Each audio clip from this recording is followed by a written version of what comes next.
రామాయణం అంటే రాముడి కథ కాదు, ఒక మనిషి కథ.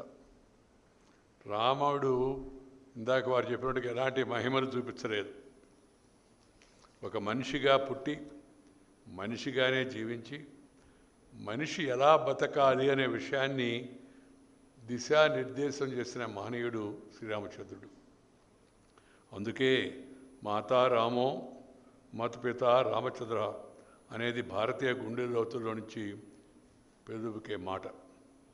నా తల్లి రాముడు, నా తండ్రి రాముడు, నా సోదరుడు రాముడు, నా స్నేహితుడు రాముడు, దయా సముద్రుడైన శ్రీరాముడే నా సర్వస్వం. రాముణ్ణి తప్ప మరో దేవుణ్ణి నెరగను అంటూ యావత్తు భారత జాతి శ్రీరాముని సుగుణాలను గుండెల్లో గుడి కట్టి అర్చిస్తుంది. శ్రీరామచంద్రుని ఎప్పుడు తలుచుకుంటాం.